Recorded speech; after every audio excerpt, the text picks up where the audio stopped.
आज की जो कहानी है, करीब 110 साल हो गए। इन 110 साल में 8 लोगों का कत्ल हुआ, मर्डर हुआ, और ये 8 का 8 जो कत्ल ये पहली बनी हुई है। कहते हैं क्राइम की दुनिया में, हिस्ट्री में जितने बड़े बड़े कत्ल या क्राइम हुए हैं उनमें से सबसे मिस्टीरियस कहानियों में से एक कहानी है। 110 ईयर्स हो गए, आज तक अनसॉल्व्ड है। आज भी नहीं मालूम 8 लोगों का कातिल कौन है, और कातिल कोई है भी कि नहीं है, या इस कत्ल से किसी आत्मा, प्रेतात्मा, इन सब का कोई रिश्ता है, मालूम नहीं। लेकिन जिस बंगले में यह कत्ल हुआ वो बंगला आज भी मौजूद है। उस बंगले के अंदर रखी तमाम चीज़ें जो 110 साल पहले रखी थी वो वैसी ही रखी हुई हैं, चाहे वो बेड हो, कुर्सी हो, सोफ़ा हो, कर्टन हो। घर की हर चीज़ जो जैसे जहाँ थी आज से 110 साल पहले वो वैसे ही है।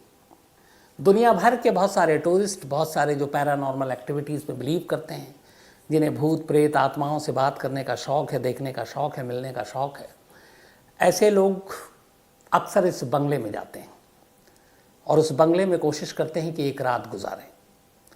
कहते ये भी हैं कि इस बंगले को जो मेंटेन कर रहे हैं, वो जो भी गेस्ट आता है और इस तरह के टूरिस्ट जिनकी पैरानॉर्मल एक्टिविटीज़ यानी भूत प्रेत आत्माओं में विश्वास है या वो बात करना चाहते हैं, वो उन्हें चाबी पकड़ा देते हैं और कहते हैं अब आप जाइए और पूरी रात आप अंदर रहिए, सुबह आप जब रवाना होंगे तो वो चाबी वापस कर दीजिएगा। इसके अलावा कोई और नहीं होता जो गेस्ट के अलावा, और मैक्सिमम एक वक्त में 8 ही गेस्ट जा सकते हैं वहाँ पे, क्योंकि वहाँ उनके रहने, खाने, सोने, पीने की जो चीज़ें हैं वो 8 लोगों के हिसाब से थी। और इस फैमिली में हालांकि उस वक्त 6 लोग रहते थे, 2 गेस्ट, तो 8 के हिसाब से। अब मैं कहानी सुनाऊँ उससे पहले आप थोड़ा सा सोचिए, तसव्वुर कीजिए, इमेजिन कीजिए कि एक घर जिसके अंदर मालूम है कि 8 लोगों का कत्ल हुआ, किस तरह से कत्ल हुआ ये भी मालूम है, किस वहशियाना तरीके से हुआ ये भी मालूम है। ऐसे घर में जाकर उन्हीं बेड पे सोना, उन्हीं कमरों में घूमना, टहलना, ख़ासतौर पर रात को, क्या बीतेगी। मैंने बहुत पहले, याद है मुझे, इसी क्राइम तक की कहानी के एपिसोड में एक कहानी सुनाई थी, अपनी ही क्राइम रिपोर्टिंग की। चंडीगढ़ में एक डेंटिस्ट का कत्ल हो गया था और चंडीगढ़ के एक नामी 5 स्टार होटल में, और मुझे वो कवर करने के लिए जाना था। तब हम लोग एक शो निकालते थे, जुर्म, जो बहुत ज़माने तक चला लेकिन फिर बंद हो गया, वीकली शो था। तो उसके लिए वहाँ जब गए उसी होटल में, तो हमें ये भी पता था होटल वाले शूट करने तो देंगे नहीं, क्योंकि उनकी भी साख आन बान की बात है, क्राइम हुआ है, मर्डर हुआ है। तो हम लोगों ने होटल में चेक इन किया एक टूरिस्ट के तौर पर, और इत्तेफाक से जो रिसेप्शन पे बैठा हुआ था वो शख्स पहचान गया था। तो उससे हमने यही कहा था कि अभी बीच में बातचीत में सुलझाया था कि उसने बोला हाँ ये कत्ल हुआ। तो मैंने कहा वो रूम, मुझे याद है वो 3rd फ्लोर पर शायद था।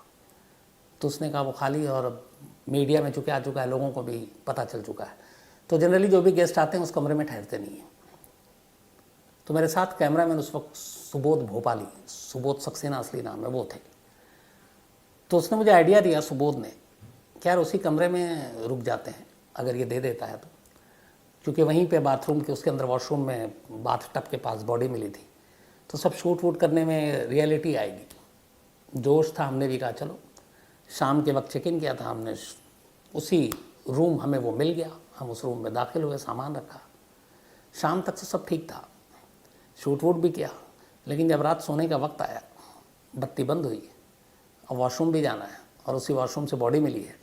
अब वो सारी चीज़ें, सारी, क्योंकि विजुअल भी हमने देख रखे थे उस वक्त के स्पॉट के, तो सारी चीज़ें दिमाग में घूमने लगी और वॉशरूम जाने में भी डर लग रहा था। वो रात बड़ी मुश्किल से काटी, हमें 1-2 दिन और रहना था, क्योंकि पुलिस, बाकी लोगों से मिलना था और भी सच्चाई टटोलनी थी। तो पूरी रात लगभग जाग के ही कटी। दहशत की वजह से नींद नहीं आई, क्योंकि हमें मालूम था जिस बेड पे सो रहे हैं उसके पास एक दीवार है, उस दीवार के बराबर में वॉशरूम है, उस वॉशरूम में एक खून से सनी हुई लाश मिली थी सिर्फ 3 दिन पहले, और उसी जगह हम लोग हैं, उसी वॉशरूम को हम यूज़ कर रहे हैं। तो ये सारी चीज़ें असर कर रही थी। तो खैर रात बड़ी मुश्किल से कटी। सुबोध की भी हवा ख़राब थी।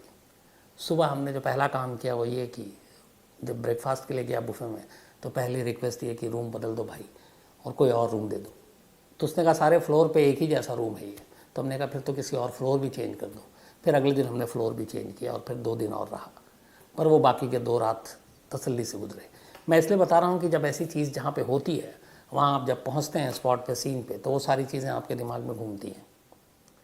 लेकिन ऐसी जगह एक ऐसा बंगला जिसके अंदर 8 लोगों का कत्ल हुआ और कातिल आज तक नहीं मालूम कौन है, उस जगह पर ऐसे भी दीवाने लोग हैं जो जाते हैं सिर्फ और सिर्फ कि शायद कोई भूत आए, कोई सच्चाई बताए, कोई कहानी बताए और उस कत्ल को वो सुलझा सके। बहुत सारे लोगों ने इन 110 सालों में कोशिश की इस कत्ल की पहेली को सुलझाने की। पर आज की कहानी शुरू करूं उससे पहले एक बार फिर आपको जानकारी दे दूं कि जो कहानियां मैं सुनाता हूं क्राइम तक पर आप सुनते हैं, कुकू एफएम पर ही ऐसी ही कहानियां आप सुन सकते हैं।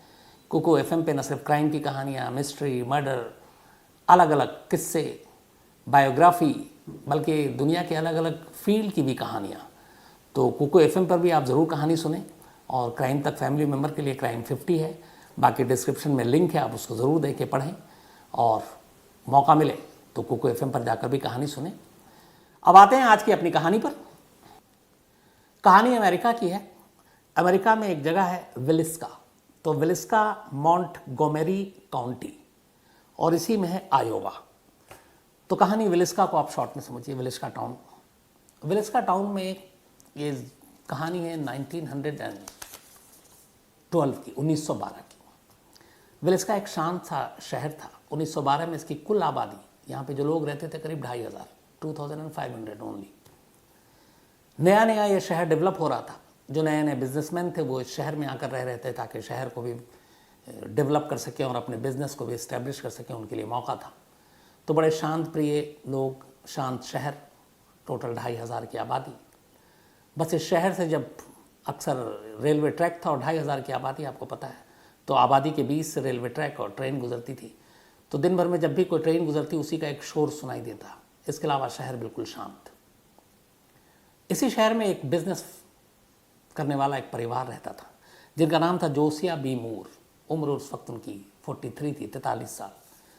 तो जोसिया बी मूर अभी भी इस कहते हैं विलिस्का के 2019 में कि 11,000 करीब रेजिडेंट्स वहाँ पे रहते हैं। तो आज भी आबादी के हिसाब से देखें तो बहुत कम है।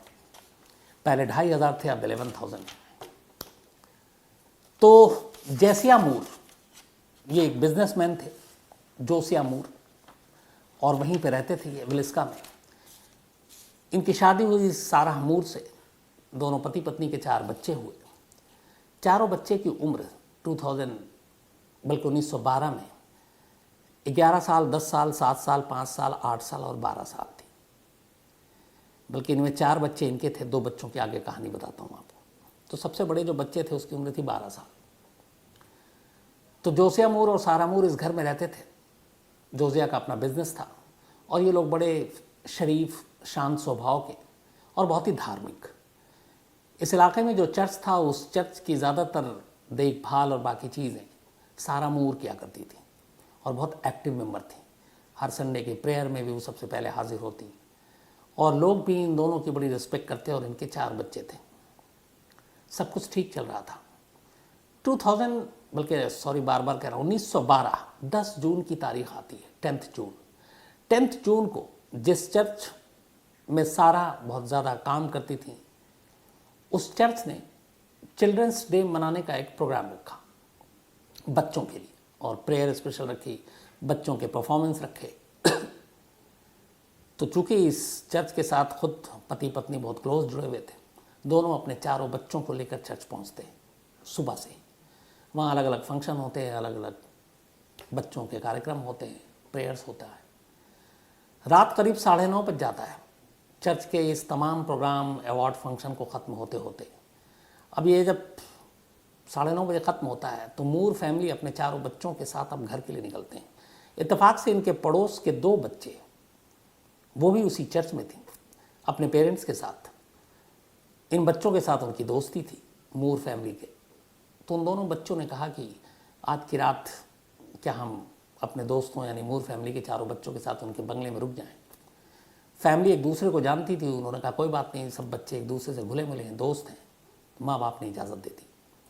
अब मूर फैमिली अपने 4 बच्चों और पड़ोस के 2 बच्चों के साथ अपने बंगले में करीब 9:45 के आसपास दाखिल होते हैं। आने के बाद बच्चों को कुछ हल्का फुल्का, चूँकि चर्च में ऑलरेडी खिला पिला दिया था, उन्हें कुछ देते हैं। इसके बाद अलग अलग कमरे में 2-2 करके 4 बच्चे सो जाते हैं, एक एक साथ 2-2। और हस्बैंड वाइफ जोसिया और सारा मूर ये अपने बेडरूम में सो जाते हैं। घर की बत्ती बंद कर देते हैं, पर्दा बंद हो जाता है। इसके बाद रात बीत जाती है। अब आती है 11 जून की रात, 11 जून 1912, बल्कि सुबह आती है। सुबह करीब 8 बज चुके थे।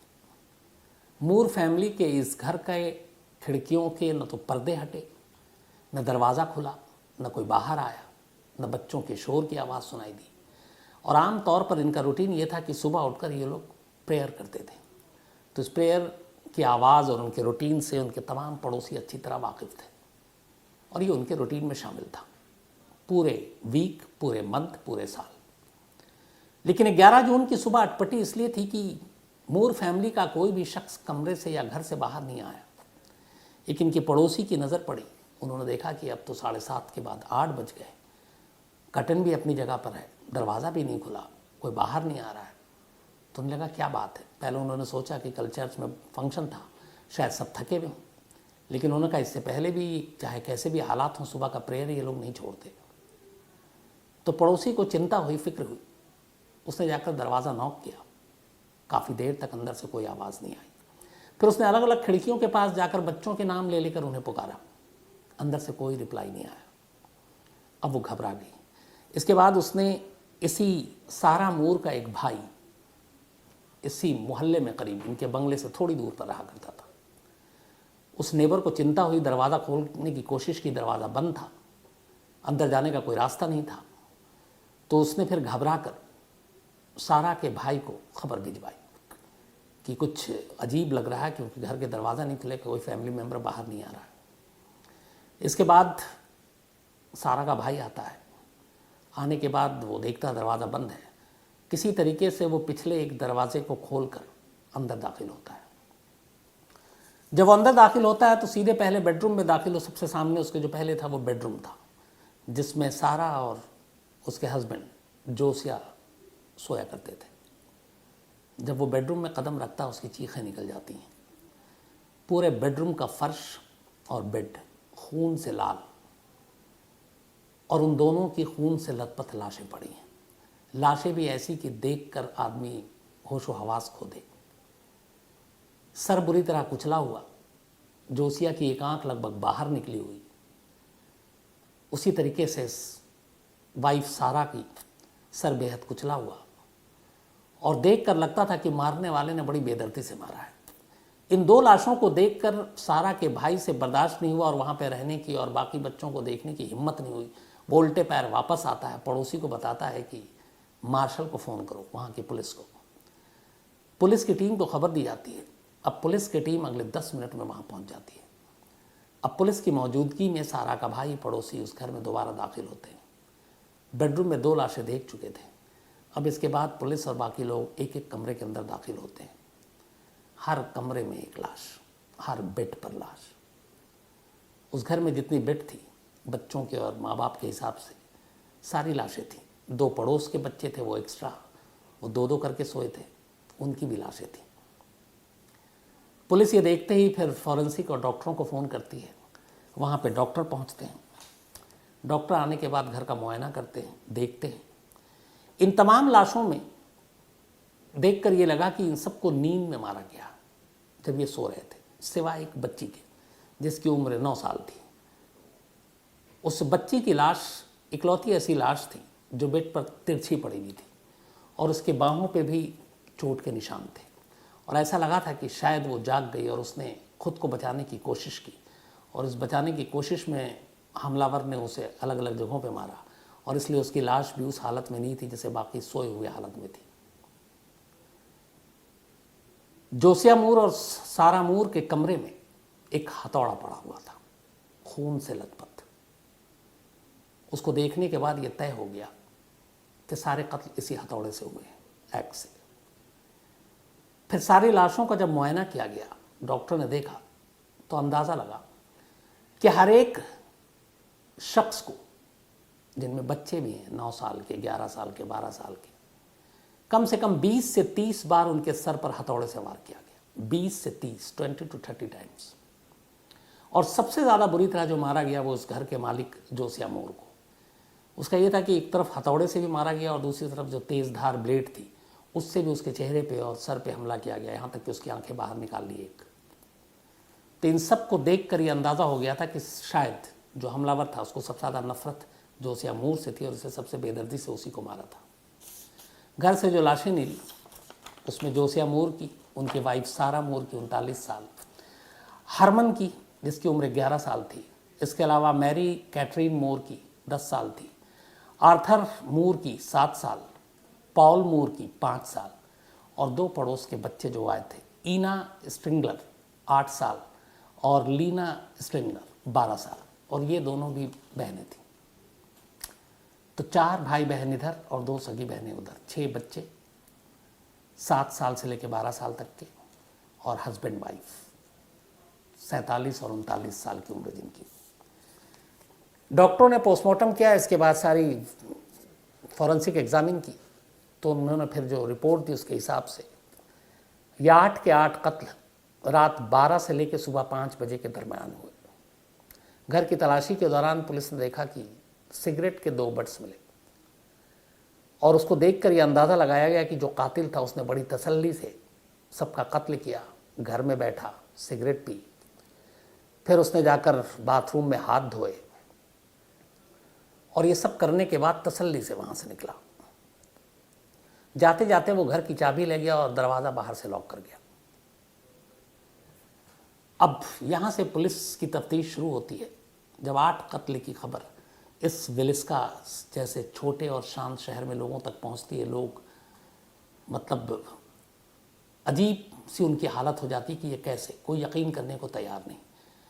11 जून को ही जब इस एक साथ 8 कत्ल की पता चली खबर, तो इस छोटे से शहर की लगभग पूरी आबादी मूर फैमिली के इस बंगले के बाहर जमा हो गई। बहुत से लोग अंदर जाने की कोशिश करने लगे। तब जो उस वक्त फॉरेंसिक के डॉक्टर थे, डॉक्टर एफ.एस. विलियम्स, ये पहले शख्स थे जो वहाँ पहुँचे थे पुलिस के साथ। डॉक्टर विलियम ने बाहर लोगों की भीड़ देखकर एक लाइन कही उनसे, और वो लाइन ये थी कि अंदर मत जाओ। अगर तुम लोग अंदर गए और जो भी है वहाँ तुमने देखा तो अपनी ज़िंदगी के आखिरी पल तक तुम लोग पछताओगे, इसलिए मत देखो, मत जाओ। ये इसलिए उन्होंने कहा था, जो लाशों की हालत थी वो देखने के बाद ताउम्र कोई शायद उस मंज़र को, उस तस्वीर को अपने दिमाग से निकाल नहीं सकता था और उनके दिमाग पे इसका गहरा असर होता, और इसलिए वो मना कर रहे थे। लेकिन फिर भी बहुत सारे लोग उस बंगले के अंदर दाखिल हो गए। उन्होंने उन लाशों को देखी और इस चक्कर में जो बहुत सारे सबूत थे, फिंगरप्रिंट्स थे, डीएनए थे, हालांकि उस वक्त डीएनए इतना वो नहीं था लेकिन था, वो सारी चीज़ें तहस नहस हो गई और एक पुलिस बेसिक इन्वेस्टिगेशन में जो कई चीज़ें सबूत बनकर सामने आ सकती थी वो बर्बाद हो गई। अब इसके बाद पुलिस ने तफ्तीश शुरू की। तफ्तीश शुरू करने के बाद अब पुलिस ने पता किया कौन कौन सबसे पहले कि ऐसे हथौड़े से कत्ल करने वाले कौन कौन लोग हैं। 7-8 सस्पेक्ट आए।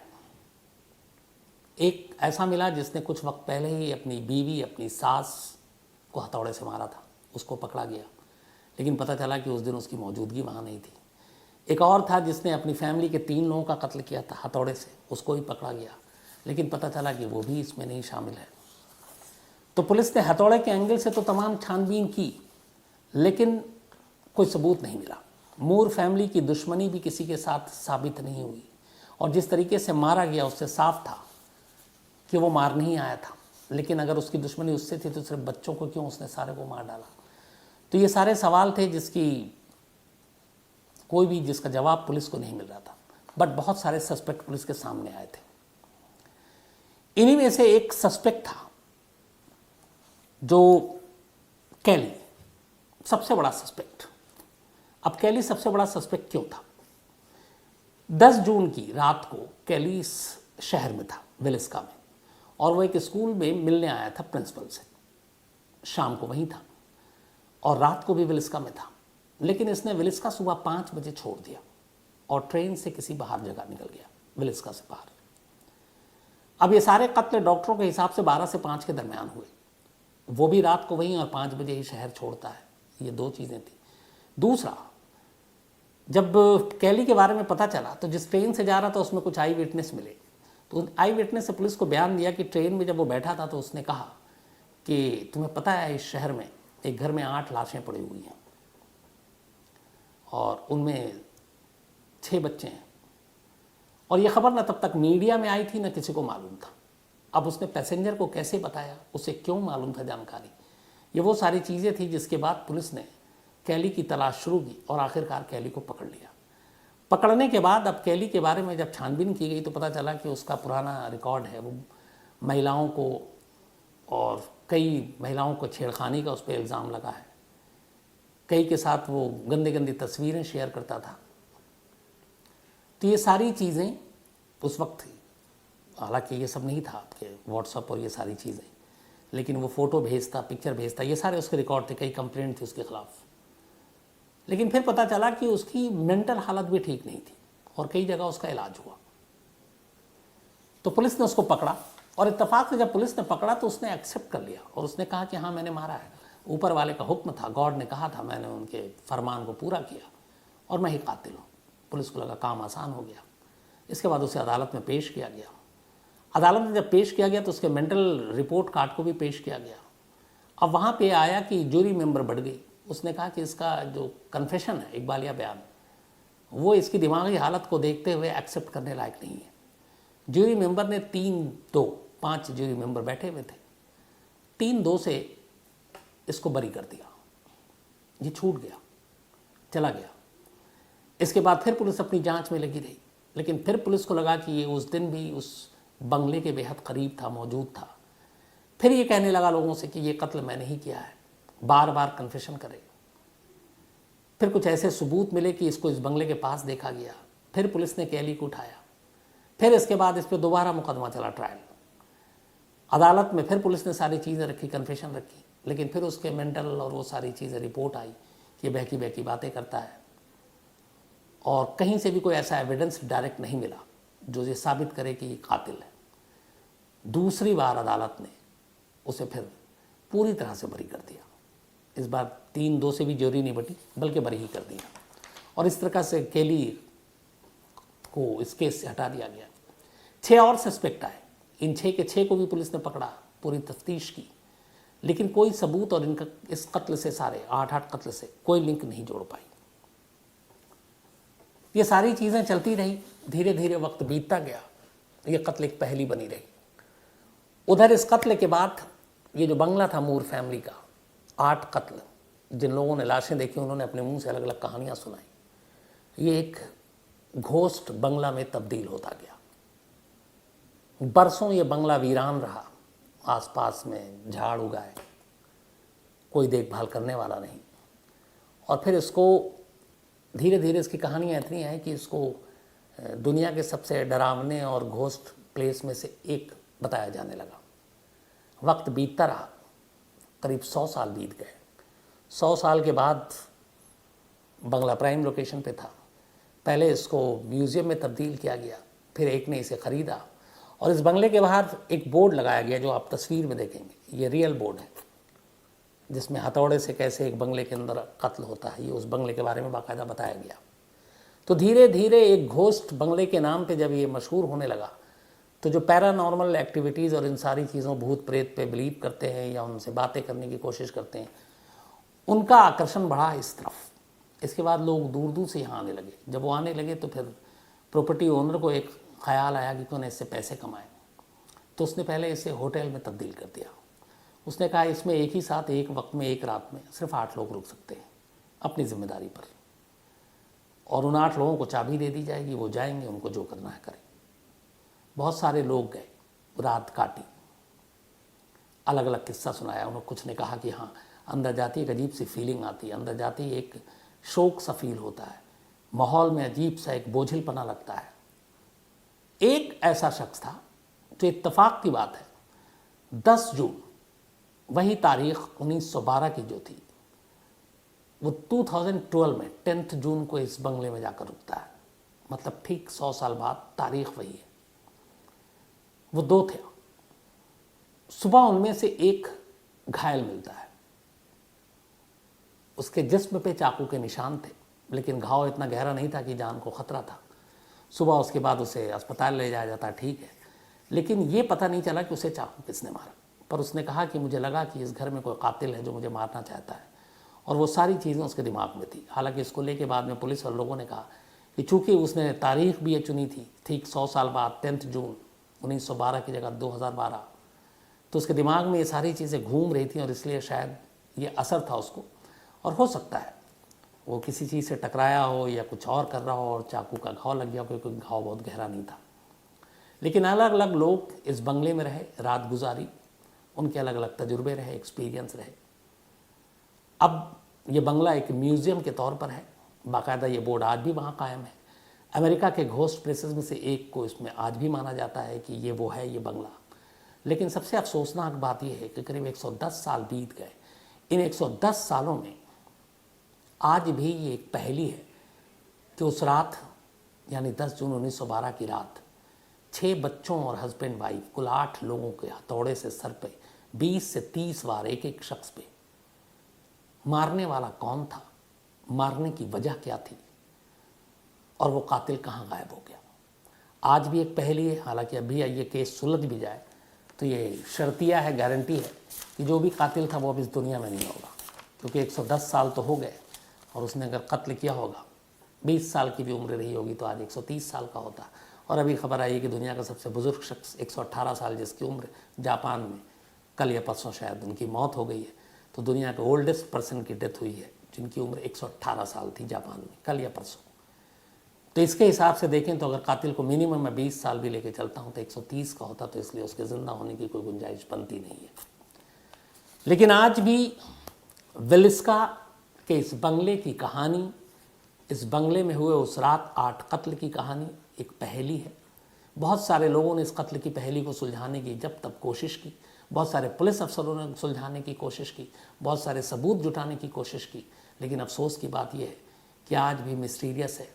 आज भी ये वो कत्ल है जिसको आप कह सकते हैं कि अनसुलझा तो है ही है, शायद परफेक्ट मर्डर की कैटेगरी में हो सकता है ये। तो ये थी कहानी।